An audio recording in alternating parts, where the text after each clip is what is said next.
Does my hair look? Yeah. Hold on. Okay, let's do that again. Hey, this is...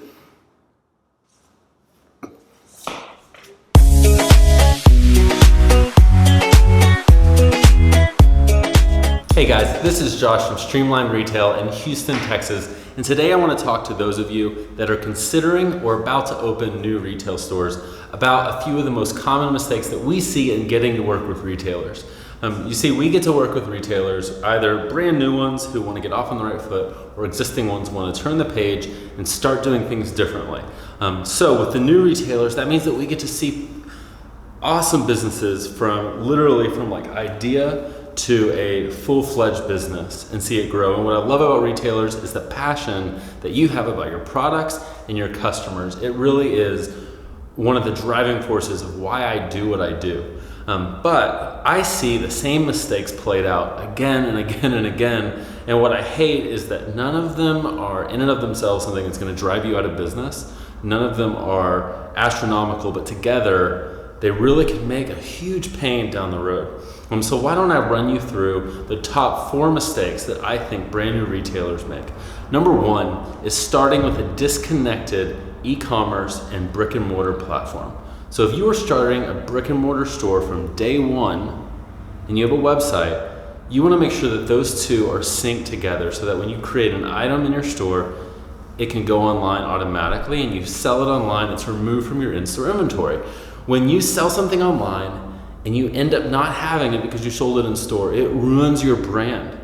You end up having to make a phone call and say, hey, I know you just made this sale, or I know you just bought this item, but we actually just sold it and we're really sorry about that. You want to make sure that that doesn't happen because you're making a lot of effort to bring people to your store or bring people to your site, and this totally ruins all your hard work. So instead, get a system where everything works together.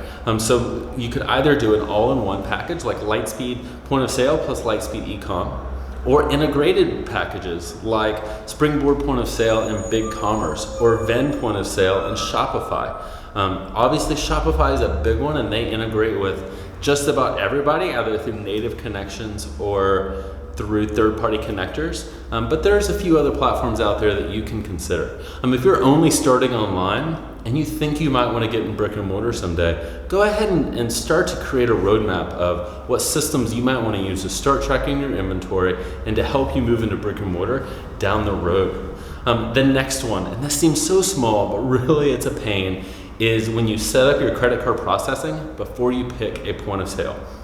So let me tell you what happens. You decide you're going to get a business and you're going to start your retail store. You're going to go to the bank and you're going to open a bank account to celebrate the new business and have separate finances. That's a great move. It's a thing you should be doing. And they're going to say, we have the best credit card processing. It's going to save you so much money. And why do you want all these things disconnected? It's so simple to have your bank and your processing all in one. And that sounds great. What they don't tell you is that that is a pain, because when you have a point of sale, here's how this works. You have a person walk up with their credit card, they're gonna buy a dress. You scan that dress and it's gonna send to a terminal. You put the credit card in the chip reader and it goes to the point of sale. That goes through what's called a gateway. A gateway is a middleman between the person taking the money from their bank account and putting it into yours. And then you have your processor, which is the person taking it from their bank account. So the bank is just a processor. So for it to work with your point of sale and not have to have a disconnected system, you have to get a middleman who charges their own fees every time you want to use a credit card. That's not easy. That's another hand in the jar, which means more money out of your pocket.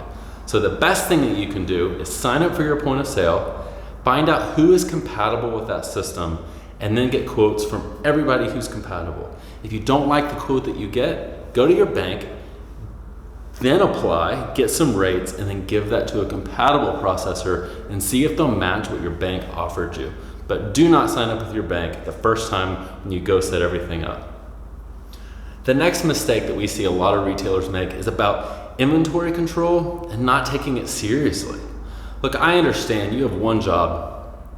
You have one job, and that is to sell as much product as you can at the best margin that you can, and get that customer to come back and do it all over again, right? That's your main job. But the truth is that the secret sauce behind doing a lot of that is found in data, is found in numbers. And you don't know what kind of profit you're making. You don't know what customers are your most profitable customers without seriously taking control of your inventory.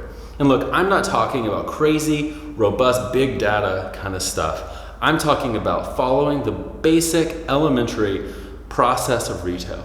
When you get your items, create a purchase order. Make sure that what is coming out of your bank account or out of your credit card matches what's on your purchase order. And if they don't, you need to figure out why and make it match in your system and bring that into your system. And now you know where you bought it, how much you paid, and then down the road you'll know how long you've had it. It's a great move and it's so simple. And then last thing that you can do that would hurt your business, and I know this is going to sound like it goes against everything I just said, but it is to try to do everything perfectly. Look, in a lot of ways, I think that perfect is the enemy of good. Again, perfect can be the enemy of good. And what that means is that if you are waiting until your website is perfect, or your store is perfect, or your merchandise is just 100% perfect, or your process is right, you have all the right tools, you have all the right everything before you start selling to your customers, you're never going to sell to your customers. So instead, find the most basic tool that you can. What things can you do to help start tracking your inventory and have compatible processing and have that integrated in-store and online at the most basic level? And don't worry about perfection, but instead worry about doing things as best as you can and knowing that you always can fix whatever mistakes you may have made. You're not going to be perfect, but let's be honest, you didn't get into retail because you're a passionate numbers person. You got in because you love your product and you love your customers, and continue that. But you want to make sure that at some point you're using tools that help you serve your customers and offer a better product.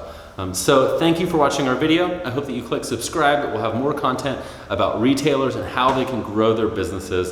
If you have any questions, comment below. Have a good day.